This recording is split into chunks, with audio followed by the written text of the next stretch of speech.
La pauvreté et la honte sont le partage de celui qui rejette la correction, mais celui qui a égard à la réprimande est honoré. La pauvreté, c'est une honte. La pauvreté te honnie. Et puis, elle choisit là où il y a du monde. C'est pourquoi il y a des gens, ils n'imaginent pas que certaines personnes peuvent avoir certaines choses parce qu'ils les ont classées dans le monde des pauvres. Quand toi, tu arrives comme ça, elle arrive encore. Oh, il arrive encore. Et puis on te décrit avant ton arrivée. Attendez, vous allez voir. Quand il va arriver aujourd'hui, il aura un pantalon comme ça. Il aura telle chose comme ça. Il va se comporter comme ça. Il va s'asseoir comme ça. Et puis tu fais la même chose. Mais le jour où tu défies ça, tu entends les gens te traiter. Et puis tu dis, je n'aurai plus jamais cette honte. Et puis tu vas jeûner, prier. Vous dites, je brise la malédiction de la pauvreté. Tu vas t'étonner que Dieu va te prendre de la boue. Le Dieu que je sers, la Bible dit, il prend l'indigent dans la boue. Il le fait asseoir à la table des grands. C'est quand tu es conscient, c'est là que la main de Dieu vient à ton secours. C'est quand tu acceptes la correction là. Au lieu de te sentir blessé par ce que j'ai dit là, accepte la correction. Et tu vas voir la main de Dieu qui va venir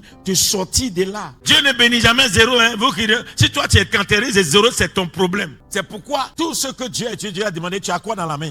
Tu as quoi dans la main? Dieu permet que tu aies quelque chose. Et c'est sur ça qu'il commence à t'élever. Donc toi qui dis je n'ai rien, tu ne seras rien. Tu dois te battre pour pousser les limites. Chaque mois, chaque année, tu dois pousser les limites. Si tu as commencé avec 500, c'est pas mauvais. Même 100 francs comme offrande, c'est pas mauvais. Mais après, monte en 500. Après, 1000 francs. Après, 2000. Un jour, 5000. Un jour, 10 000. Un jour, 20 000. C'est là que tu te rends compte que tu as le même salaire, mais la grâce est en train de surabonder dans le même salaire. Parce que Dieu peut multiplier ton salaire. Dieu peut faire grossir ton salaire. Tout dépend de comment tu vois Dieu. Mais toi, toute ta vie est misée sur ton salaire. Tu fais offrande selon ton salaire et non selon la grandeur de ton Dieu. Tu peux même pas essayer Dieu. Tu peux même pas dire, Dieu peut le faire pour moi. Tu es pauvre. Ça sonne bizarre dans la tête des gens, mais c'est la vérité. La vérité doit te bâtir. On ne vient pas à l'église pour faire le show. On ne vient pas à l'église pour faire le buzz. On ne fait pas à l'église pour être star. On ne vient pas à l'église pour se montrer. On vient à l'église pour être transformé. Et le pasteur, son message, c'est pour te transformer. Le message doit te déshabiller pour que Dieu t'habille. Le message de Dieu doit te mettre à nu pour que Dieu t'habille. Un message de Dieu qui ne te frustre pas, ne peut pas te transformer. Le message doit te réveiller. Le message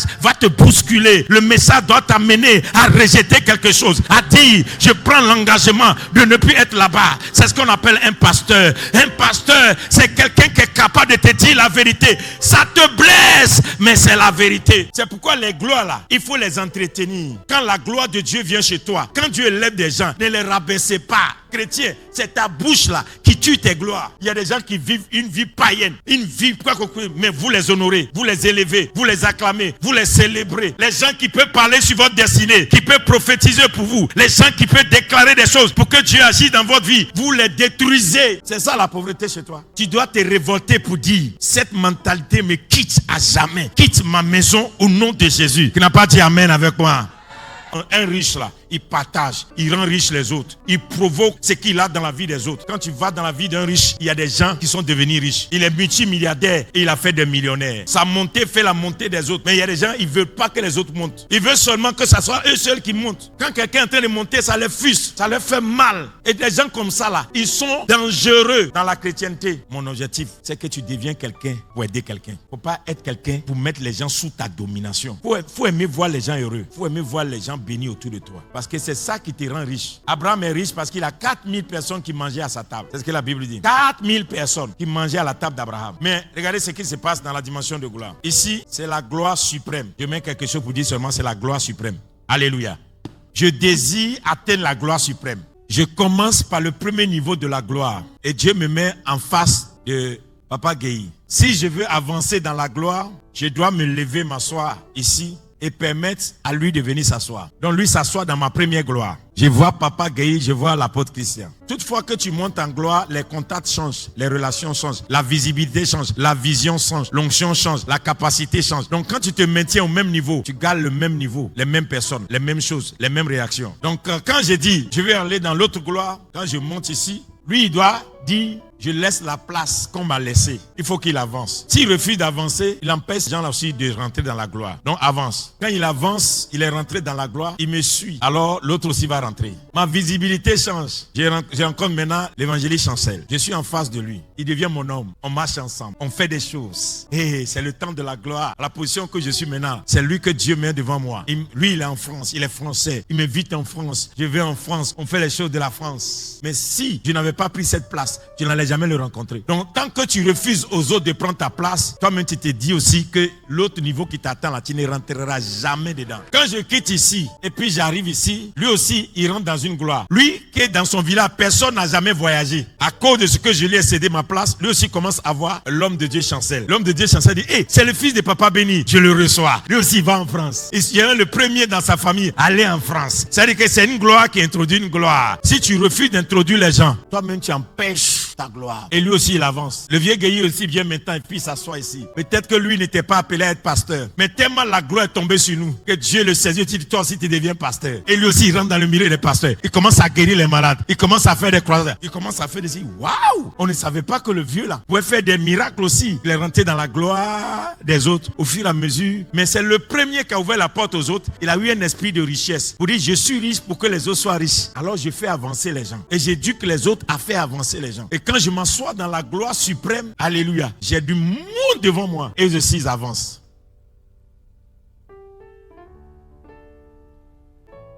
Maintenant, quand on arrive comme ça là, voilà, on m'a invité pour aller faire une croisade en Inde devant 5 millions de personnes. Lui, à cause de la gloire là, lui aussi là, il sait maintenant comment on chasse des démons. Lui aussi, il sait maintenant comment il allait en France, il a ouvert des églises et en France là, il a un grand nom. Il a envoyé 300 personnes de la France pour l'intercession. À cause de la gloire, lui aussi il est là. Il a commencé à avoir des contacts dans la transformation des choses. Il nous suit. À cause de la gloire, à l'apôtre aussi, il vient maintenant avec des pasteurs. On a 1500 pasteurs qui nous accompagnent dans ces croisades et chacun paye son billet, chacun s'organise à cause de la gloire. Et l'évangéliste Chancel, à cause de la gloire, il va dire, homme de Dieu, je viens me joindre à vous. Parce qu'une fois, depuis qu'on s'est rencontrés, moi aussi j'ai changé de position. Évangéliste Chancel, il quitte là, il s'assoit là. Il dit, depuis que j'ai commencé à marcher avec toi, mon assemblée a changé, ma renommée a changé. J'ai commencé à voir des choses. Maintenant, j'ai décidé de venir te rejoindre en Inde. Et quand nous tous on s'élève comme ça, la gloire de Dieu s'élève.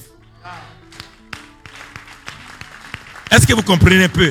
La gloire de Dieu ne peut pas s'élever sur un pays quand les pasteurs se combattent, quand les pasteurs ne se mettent pas ensemble, quand ils ne permettent pas aux autres de s'asseoir. Quand tu es élevé là, il faut élever quelqu'un d'autre à la place où tu étais hier. Ça serait bon même qu'un pasteur, quand il quitte un quartier, que tu établisses un autre dans ton quartier. C'est pas parce que toi seul tu vas avoir église partout que le pays est sauvé. Il faut allumer d'autres lampes. Et nous ne pouvons pas élever la gloire de Dieu sur nos maisons, nos familles, si on ne cède pas des places. C'est comme ça aussi dans les maisons. Si Dieu a élevé un membre de la famille, il doit élever les autres. S'il ne fait pas ça là, c'est la famille qui est en déclin. Donc quand tu es pasteur là, faut pas protéger ton hôtel, ta petite chapelle. Un leader qu'il faut suivre là, c'est quelqu'un qui a la capacité de vous supporter, de faire de vous des branches.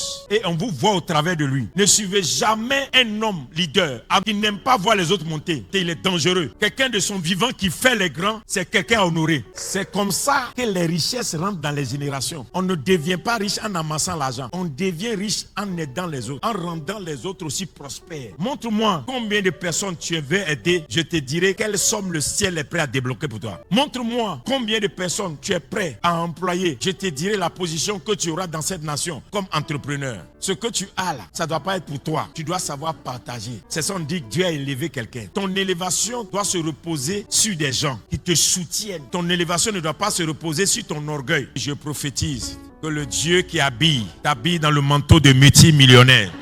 Si tu as compris, je prophétise que le Dieu qui t'habille dans le manteau de multimilliardaire. Si tu as compris, je prophétise que le Dieu qui donne l'élévation, qui te donne de l'élévation, qui t'élève au-dessus des multitudes, qui te donne une montée fulgurante, au nom de Jésus-Christ de Nazareth, que j'ai prié. Amen.